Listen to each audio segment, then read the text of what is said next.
For this video, we will talk about atomic number, mass number, and isotopes. Let's define first the atomic number. Atomic number symbolizes the capital Z. Atomic number tells you how many protons the atom has. Each element has a unique atomic number. So its atomic number identifies an element. For example, we call an atom that has 6 protons carbon, and all atoms that have 6 protons are carbon atoms. An atom with a different number of protons is not a carbon. When an atom is neutral, its atomic number is equal to the number of electrons. If the atomic number is equal to the number of protons, therefore, number of protons is equal to number of electrons. Let's proceed to a mass number. If atomic number is symbolizes Z, mass number is symbolizes capital A. A mass number tells you the total number of protons and neutrons that the atom has. Say for example, an element carbon. If you have a number of protons 6, number of neutrons 6, so you will have a mass number of 12 because a mass number is the sum of the number of protons and the number of neutrons. For the naming, we have this one atomic number, atomic symbol, name of an element or atom. For example, of this element is carbon. And lastly, we have mass number. For a recap, atomic number is the number of protons. Therefore, atomic number is equal to the number of protons.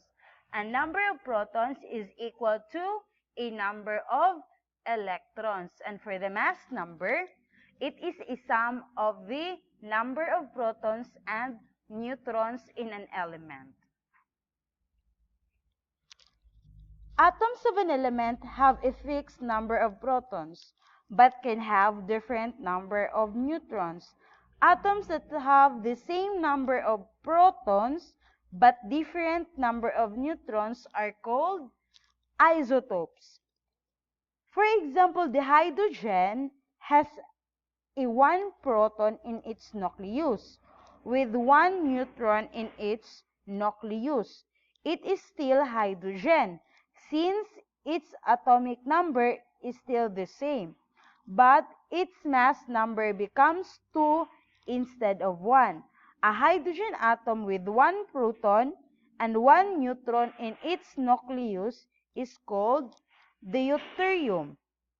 Deuterium is an isotope of hydrogen.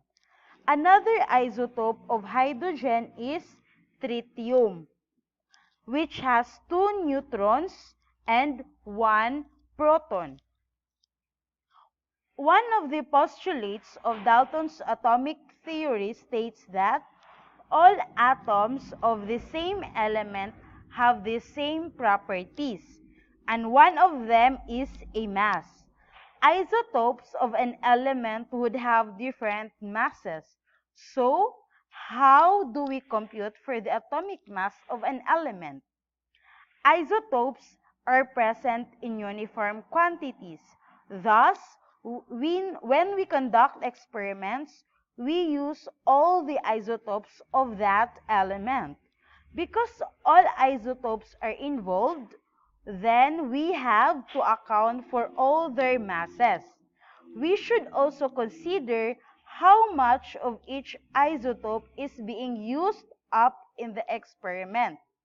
Therefore, we also need to account for their relative abundance. Knowing the mass of each isotope. Say for example, the isotopes of our carbon. the carbon 12, and the carbon 13. The mass is, the first isotope is 12. The second isotope is 13. We can multiply it with the relative abundance of each isotope. For example, the carbon 12 atomic mass unit, which is the unit of atomic weight, multiplied to its relative abundance, which is 99%. So 12 multiply 99%, convert it into decimal, it becomes 0.99.